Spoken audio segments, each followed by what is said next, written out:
ఇక ఇది ఇంట్లో ఉండడానికి వీల్లేదు. అత్తయ్య, అసలు లక్ష్మి మన కోసం చాలా చేసింది. మొన్నటి వరకు లక్ష్మి నువ్వు చాలా బాగా చూసుకున్నావు. సహస్ర కడుపు పోకుండా కాపాడిందని అసలు మీరు సొంత కూతురులా చూసుకుంటానని మీరే కదా చెప్పారు.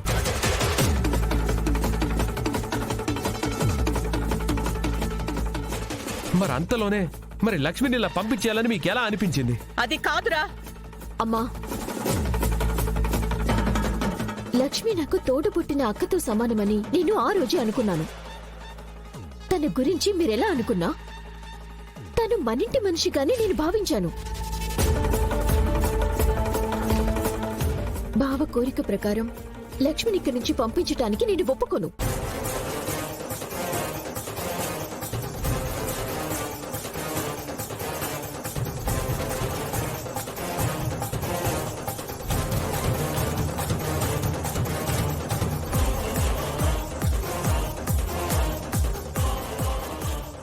సరే, లక్ష్మి ఇక్కడే ఉండడానికి నేను ఒప్పుకుంటున్నాను. కానీ విహారి దానికి బదులుగా ఒక పని చేయాలి.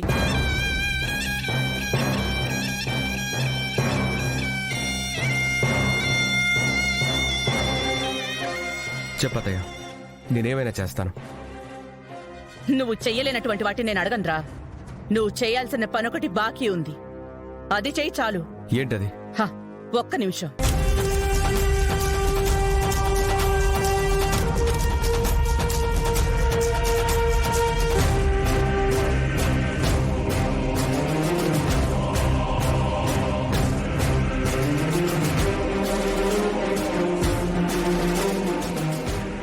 విహారీ, ఈ లక్ష్మి ఇక్కడ ఉండాలి అంటే దానికి బదులుగా నువ్వు మొన్న సంతకం చేయకుండా వదిలేసిన ఈ మ్యారేజ్ రిజిస్ట్రేషన్ పేపర్ మీద సంతకం చెయ్యాలి.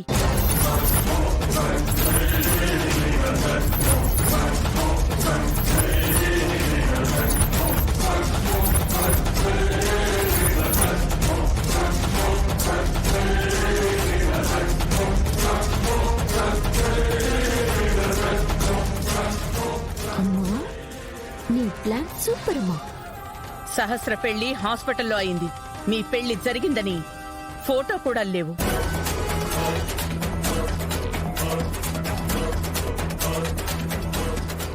అక్క, లక్ష్మికి మ్యారేజ్ రిజిస్ట్రేషన్ కి లింక్ చేయడం కరెక్ట్ కాదనిపిస్తుంది. ఎందుకదే?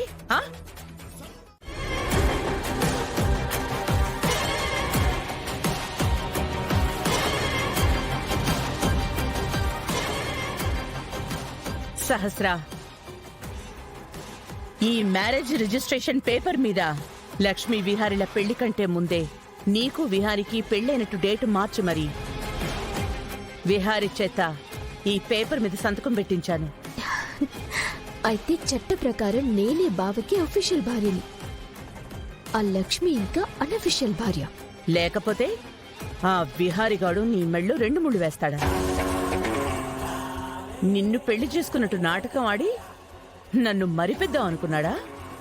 అమ్మా, ఈ మ్యారేజ్ రిజిస్ట్రేషన్ పేపర్స్ ని సబ్ రిజిస్టర్ దగ్గర రిజిస్ట్రేషన్ చేస్తే చాలు. నేనే బావకి భార్యని, బావ మీద నాకు సర్వ హక్కులే ఉంటాయమ్మా. అవన్నీ మాట్లాడేశానే, రిజిస్ట్రేషన్ చేయించేస్తాను. నిన్ను విహారీని విడదీయడం ఇంకా ఎవ్వరి వల్ల కాదు.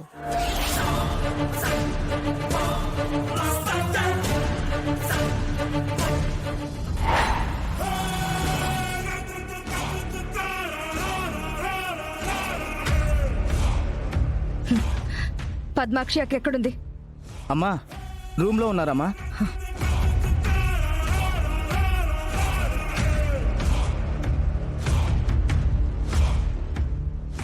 బావకి నాకు మధ్యలో అడ్డుగా ఉన్న లక్ష్మిని ఈ ఇంట్లోంచి తరిమి కొట్టొచ్చు.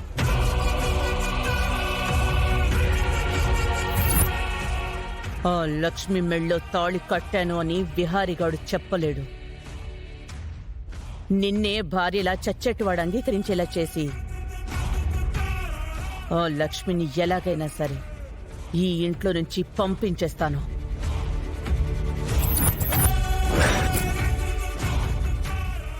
అక్క,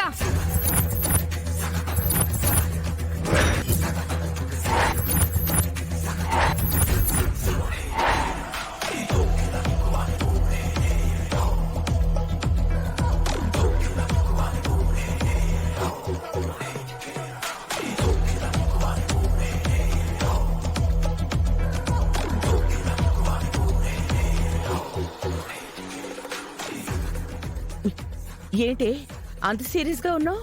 ఆ లక్ష్మిని ఇంటి నుంచి తరిమేయకుండా ఎలా ఊరుకున్నావక్క?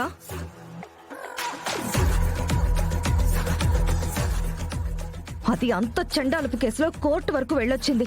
ఆ అవకాశంతో ఇంటి నుంచి పంపించేయచ్చు కదా. ఏంటక్క ఏం మాట్లాడు? అక్క, నువ్వు గట్టిగా మాట్లాడితే ఈ ఇంట్లో నీ మాటకి నీ కోపానికి అడ్డు చెప్పేవాళ్ళు గాని అడ్డు వచ్చేవాళ్ళు గాని ఎవ్వరూ ఉండరు. అలాంటిది నువ్వేంటక్క ఇలా ఉన్నావు? ఆ లక్ష్మిని వదిలితే సహస్రకి మేకై కూర్చుంటుంది. పిన్ని, దానికంత ఛాన్స్ ఇవ్వకూడదనే నా ఆరటం కూడా. ఇంత మంచి అవకాశం వచ్చినా ఎలా వదిలేశారని నాకు మీ మీద కోపం వచ్చింది. హ, టైంకి నేను లేను గాని ఉండుంటేనా పరిస్థితి ఇంకోలా ఉండేది. దాన్ని పంపించలేక కాదే, దాన్ని అడ్డు పెట్టుకుని నా కూతురి కాపురం నిలబెట్టాను. పిన్ని, నువ్వే కంగారు పడకు.